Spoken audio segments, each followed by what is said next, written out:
Facincani concordar. Podia ter sido mais elástico esse placar. Tudo bem, assim, vendo o jogo, o segundo tempo do Palmeiras, eu não me lembro de um segundo tempo tão ruim na última temporada. Ok, o Paulista do ano passado também teve uma superioridade do São Paulo na final. Mas, assim, como foi o segundo tempo do Palmeiras ontem, Facincani? Pois é, Dani. Boa tarde pra você, pra todo mundo de novo.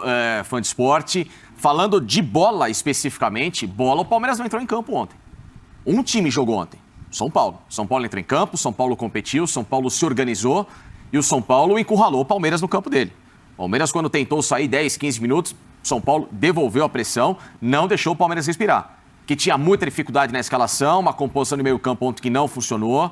As laterais do Palmeiras completamente travadas pelo esquema de São Paulo. Senhor Igor Gomes. Ontem jogou bem. Jogou bem. Você jogou bem. Senhor Igor Gomes ontem fez uma grande partida pelo São Paulo, assim como já de praxe Nestor, como Pablo Maia. Enfim, o Caleri girando por entre as águas, se aproveitando do Gustavo Gomes debilitado ontem, até fisicamente numa pancada que ele sofreu e não jogou 100% ao longo do jogo. Instabilidade no Murilo. O Palmeiras ontem não teve futebol. Nenhum. Ele conseguiu achar um gol que, do mérito da partida, o São Paulo, como disse bem o Rodrigo Bueno, poderia ter feito 4-0.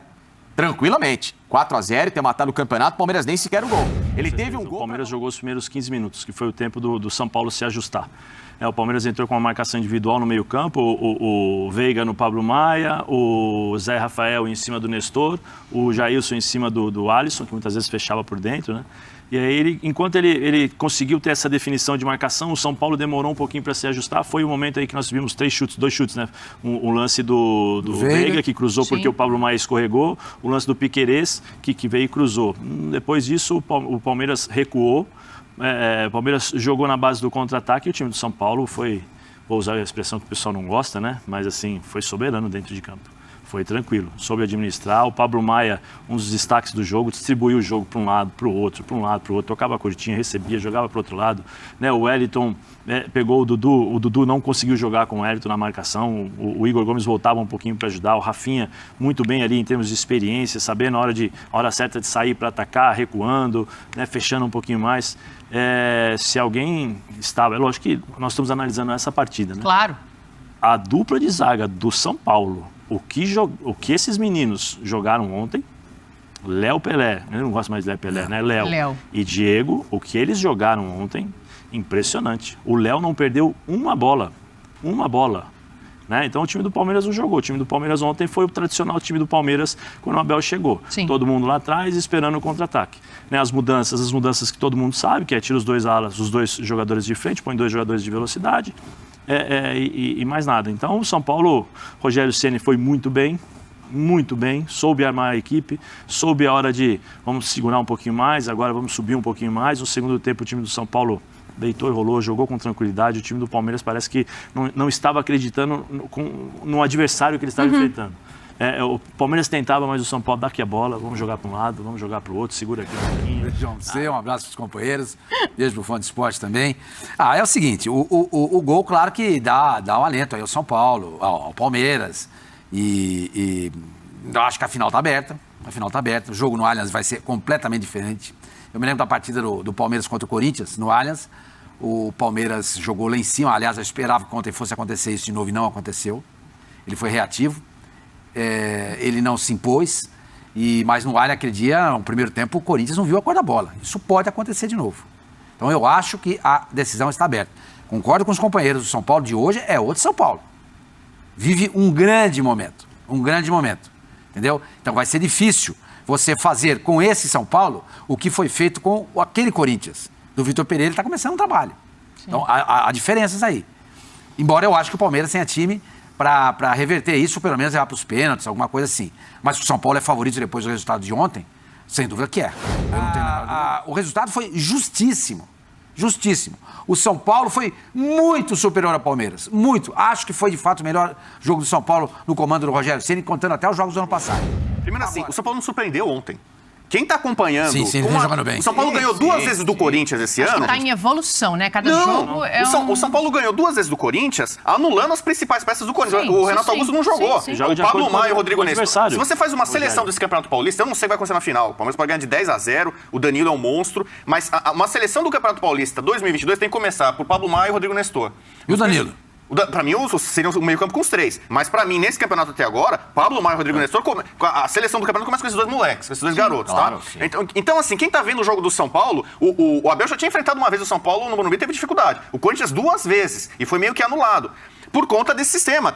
O Igor Gomes foi vaiado no jogo contra o São Bernardo, que o São Paulo ganhou de virada 4-1, e o Rogério defendeu ele por conta desse sistema, que ele faz pelo lado direito, por exemplo, ele fecha a segunda linha ali, marca lá. Que acontece, ele não Bubu? cria, ele não faz gol, ele raramente dá assistência, mas ele se mata de marcar pelo lado direito. E aí eu vou lembrar de um jogo pra mim que foi parecido com esse, mas o resultado foi totalmente diferente. O primeiro jogo do São Paulo contra o Palmeiras na Libertadores, quartas de final no Morumbi. São Paulo foi melhor que o Palmeiras. São Paulo deveria ter vencido no Morumbi. São Paulo fez 1-0 no primeiro tempo, continuou criando chances no segundo tempo. O Everton fez 2 defesaças. E aí o Abel foi mal naquele jogo. O Abel foi mal. Ele começou com o Breno Lopes. Sim. O Scarpa era um destaque do time no Paulista, ele não dava muita chance pro Scarpa. O Palmeiras pedindo o Scarpa. Patrick de Paula. Ele botou o Breno Lopes, o São Paulo amassando o Palmeiras. São Paulo faz 1-0, poderia ter feito uma vitória 2-0 ali. E aí no final ele põe o Patrick de Paula, que nem tá mais no Palmeiras. Ele faz um gol de falta parecido, mais ou menos na mesma posição que esse. E ali o Palmeiras sai vivo do Morumbi e faz uma grande partida na volta. Mas o Abel não foi bem naquele primeiro jogo. Ele poderia ter comprometido. O São Paulo fez ontem pra mim é o seguinte: por que ele subiu o Wellington e subiu o Pablo Maia, aliás, perdão, o Igor Gomes, e deixou o Rafinha mais pra baixo? Se ele faz essa linha com os 4, ele dá o campo que o Dudu queria. Então ele subiu o Wellington pra jogar em cima do Dudu e atacar o espaço do Palmeiras. Ele fez o Igor bloquear os espaços do Gustavo Scarpa, não deixou o Gustavo descer nem por dentro, porque ele aí tinha acompanhamento do Rodrigo Nestor, e ter em alguns momentos o Igor para puxar. Bem. Então, ele não deixou o jogo do Palmeiras se desenvolver pelas válvulas de escape que o Palmeiras tem. Se ele baixa a linha de 4, talvez ele mudaria o sistema e não deixaria o Palmeiras, aliás, ele deixaria o Palmeiras ter o espaço que o Dudu gostaria. Afunda o Rafinha lá na linha de 4, deixa o... Entendeu? Aliás, afunda o Rafinha não, afunda o Wellington na lateral esquerda. Ele dá a profundidade que o Dudu queria. Ele subiu o Wellington. Dudu, daqui você não vai passar, porque se você passar, eu vou atacar. E a mesma coisa com o Igor. Igor, se você passar daqui, eu ataco. Entendeu? Então, foi uma leitura muito bem feita no Rogério. Não tem lugar mais legal do mundo pra você jogar do que o Palmeiras, que é super legal e tudo mais. O São Paulo, na fila, sem dinheiro, Cotia, não sei o quê, a torcida xingando o Igor Gomes todo jogo. Esses caras estão jogando. E muitos são mais jovens até do que muitos da geração do Palmeiras. Então, mas eles tomaram porrada o ano todo passado. Lembra? Sim. Sara, Nestor, Igor Gomes estava para ser negociado. Tomaram porrada, mas não foi. E amadureceram. E Sim. cresceram. Aí, essa questão, para mim, tem a ver com a formação do jovem. Formação do jogador. Então, o jogador, ele vai amadurecer. Resta saber o tempo, Arnaldo. Então, mas eu acho que aí o segredo, a oscilação do jovem é natural. São poucos os que sobem, dominam o pedaço e como o Danilo fez, mesmo tendo uma pequena oscilação também, mas como ele fez. Eu acho que o segredo do São Paulo tem sido sucessão de gerações. Então, o Sara já subiu, desceu, o Gomes já subiu, desceu, o Liseiro foi emprestado, o Luan tá machucado há um tempão, mas daí já subiu o Maia, já subiu o Nestor, já subiu o Marquinhos, já subiu... Então, o Juan, centroavante, o Diego, é uma sucessão. O Palmeiras não botou ninguém da Copa São Paulo para jogar até agora. Tava até vendo o Giovani e tal. O Giovani foi para a seleção fazer um amistoso. Fazer aquele amistoso junto o Vitória. Junto com o centroavante do Santos, que é tão bom, o Marcos Leonardo. Então, assim, o São Paulo tem uma dependência, não a dependência só financeira, não, a dependência técnica de Cotia a pelo menos 3 treinadores, desde o Diniz. E eu acho que o segredo, nenhum deles, talvez o mais estável seja o Sara, e mesmo assim tem corneta. O Sara acho que oscilou menos, só que já sobe o outro. Então hoje quem joga? Luan, que é 3 anos mais velho, é o Pablo, joga o Pablo. Quem joga? Lisiero, que é 3 anos mais velho, é o Nestor, joga o Nestor. Espaço para o Luciano no time titular na final, Arnaldo? Nossa, boa pergunta. Eu desconfio que ele vai continuar no banco. Aliás, ele nem entrou ontem. Porque normalmente com aquele burbúrio da torcida lá, tal, não sei o que, burburinho da torcida, ontem nem teve o Luciano não teve. Mas eu acho que ele é uma opção. É uma opção para começar jogando, caso ele queira fazer uma troca. O Éder tá jogando bem, jogou bem ontem. O trabalho do Rogério, né? Desde quando ele chegou e que falava, não, ele tá passando de tartaruga, tá indo mal, vai dar tudo errado. O time tá conseguindo competir com o Palmeiras. Não é pouca coisa. Não é. Eu acho que muitas perguntas que me fazem sobre esse momento do São Paulo, entre a primeira partida e a segunda da final, é a comparação com o time do ano passado, comandado pelo Crespo, que, diferentemente desse, jogou a primeira no Allianz Parque, empatou, depois foi campeão no Morumbi. Qual o time evoluiu mais no campeonato? Porque, na verdade, os dois times se modificaram muito do brasileiro, né? O Crespo era o trabalho do Diniz, com uma formação, aí adotou 3 zagueiros lá e tal, e o Ceni era ele mesmo, o técnico brasileiro, mas ele mudou completamente o time, inclusive durante o Paulista, né? Eu acho que são retas finais até parecidas. O São Paulo, da reta final do Paulista ano passado, também fez ótimos jogos. Não só a final. O São Paulo fez 2 bons jogos na final. Mas tem um fator aí, vocês escreveram, a Marília citou um pouco, o Marcinho citou muito, você também citou. Tem uma diferença que a gente sempre falou entre trabalho do Ceni e trabalho do Crespo, além do repertório de cada um, do elenco diferente de cada um. Acho que o Ceni tem muito mais opções do que o Crespo. O fator torcida, que influencia um pouquinho em tudo isso que a gente está conversando. Bastante. O Crespo lá foi, né? Fez um jogo com torcida, né? Antes, com 20% lá, sei lá, quando voltou. E já achei um erro esse trabalho ter sido interrompido. Então. Hoje o São Paulo estaria num outro nível, muito mais avançado, se o Crespo tivesse sido mantido no cargo. O que eu achei interessante, eu acho que o Ceni até deve ter se surpreendido, porque até a Maria falou, agora esse é o time titular. Talvez ele não imaginasse que essa formação, com esses caras, se encaixa. Ele demorou um pouquinho a adotar algumas coisas que o Crespo já tinha consagrado. Rodrigo Nestor de camisa 10, o Wellington de titular lateral esquerdo. O Wellington titular lateral esquerdo demorou pra caramba, lembra? Ele não jogava nunca, ou era Reinaldo ou era Léo. E o Wellington começou naquele primeiro jogo com o Corinthians, o primeiro jogo que ele joga titular contra o Corinthians no jogo da água. E depois fez uma partidaça contra o Corinthians, fez gol, tal. Então algumas coisas que já tinham... o Rogério demorou um pouco. Ele começou com o time mais velho, mais... dos reforços contratados e com aquela questão dos pontas abertos. E chegou numa situação que também com o Crespo jogava um pouco, que é com a exceção dos 2 atacantes e com os moleques no meio. Era mais ou menos o time do Crespo, guardando todas as proporções. Era molecada no meio, 2 atacantes, só que o Crespo jogava com 3 zagueiros atrás, o Rogério jogava com 2. A zaga do Rogério e a zaga do Diniz. Aliás, os dois estão jogando muito bem, né? O Diego Costa e o Léo. Ainda mais para um time que não tem centroavante. Tinha votado no melhor em campo até o Canelli fazer 2 gols. Quando entra, por exemplo, um centroavante como entrou o Jô, eles têm dificuldade, o Diego e o Léo. É isso que eu estou falando. Mas todo mundo percebeu isso, claro, menos o Abel? Mas o Abel só tem o Rafael Navarro. Não, mas ele sei lá, mas poderia botar. Poderia botar o Rafael Navarro. Tem o boneco de postular, põe... O Daverson, sei lá. Eu tô falando das virtudes do São Paulo, mas que para nós já estavam meio evidentes. Então, e ele, Abel, falou disso na coletiva da Federação, 4-2-2-2. Ele falou, ele dissecou o time, 4-2-2-2. Mas aí tudo bem, falou, ele sabia, falou na coletiva, por que não viu? Não fez, não, isso que a gente percebeu. Não tem o mérito do São Paulo de ter jogado muito. Agora, eu acho... Claro. Tem aí, por conta dessas 2 grandes atuações dessa escalação, ele tem até dificuldade em mexer. Porque os caras estão... A Maria falou, do Everton até o Rony, tentando achar uma boa atuação individual do Palmeiras. Difícil. O São Paulo, ninguém jogou mal. Nem o Éder, que é sempre o primeiro a sair. Pior em campo foi o Colorado, que entrou depois. Mas o último é que ele entrou e tomou o gol. Então, mas assim, é difícil mexer, porque os caras estão num ritmo tal, é difícil mexer mesmo com um banco melhor.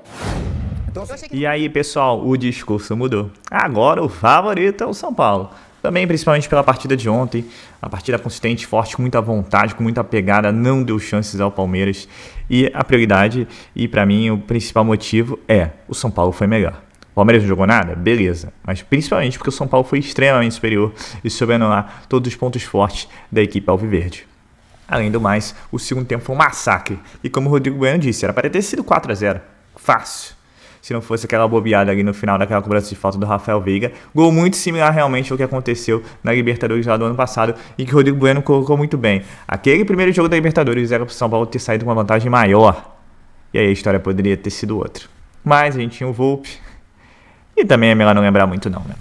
Mas a partida do São Paulo ainda continua a gerar debates, porque foi muito acima do que a gente tinha visto durante esse início de temporada. E o Rogério Ceni, ao que parece agora, tem o seu grupo na mão. Então, assim, a expectativa e esperança é que esse ano aí seja um bom ano, com o São Paulo mostrando um bom futebol. Mas se mostrar essa vontade, essa dedicação em campo, não tem o que reclamar. Não vai dar para vencer todas, mas pelo menos a gente vai disputar para vencer todas. Então é isso. É o São Paulo aí com 9 dedos na taça. E domingo é dia de decisão. O São Paulo tá muito próximo do bicampeonato paulista, mas tem que respeitar, até porque é o Palmeiras o bicampeão da Libertadores, e é uma diferença de 2 gols, e é possível. Se fosse 3-0, acharia mais difícil. 2 gols é difícil? É difícil contra o São Paulo jogando do jeito que está, mas futebol, né? Ainda mais Allianz, ambiente hostil aí, vai ser muita pressão, e vamos ver como é que o São Paulo aí vai se portar na finalíssima, domingo à tarde. E quem sabe, depois das 18 horas, possamos gritar: é campeão. Mas de qualquer jeito, o trabalho de Rogério Ceni está de parabéns. Quem lembra aí os vídeos aí no início do Paulista, hein? Meu Deus, a gente falava, é a continuação de 2021. Não, esse time é totalmente diferente de 2021 e totalmente diferente de qualquer previsão de escalação que a gente faria antes do início da temporada. E essa questão aí das mudanças do Rogério Ceni surtiram efeito. Hoje o São Paulo tem muito mais do que 11 jogadores. E jogadores que a gente critica, como Igor Gomes, Éder, ontem foram super bem. Então é isso, é o São Paulo cada vez mais evoluindo e esperamos aí que dispute não só o Campeonato Paulista, como a Sul-Americana, o Brasileiro e a Copa do Brasil, sempre buscando ser campeão, que é onde o lugar que o São Paulo merece estar. E o Rogério Ceni, como melhor do que ninguém, sabe como é isso. Então é isso, pessoal. Eu sou o Marcelo Mazorra, do canal Mazorra SPFC. E se você quer ficar ligado nas últimas, nas notícias, novidades do São Paulo Futebol Clube, não deixe de se inscrever no canal, ativar o sininho para notificações. E se puder nesse vídeo, deixa aquele likezão, tá ok? Então fica ligado. Tem sexta, tem sábado, tem domingo. O São Paulo vai estar cheio de domingo notícias. E aqui no canal a gente vai acompanhar passo a passo do nosso tricolor paulista, se Deus quiser, na caminhada rumo ao bi do Paulistão, tá ok? Uma ótima fim de quinta-feira a todos e saudações tricolores e valeu! Quer aprender a ter resultados como esse na internet sem precisar aparecer em vídeos no YouTube? Então clica no botão aqui embaixo, faz a sua inscrição no meu treinamento Ranqueamento de Vídeos no YouTube, o Pulo do Gato, que lá eu vou te ensinar tudo que você precisa saber para trabalhar com o YouTube em vídeos onde você nem precisa aparecer.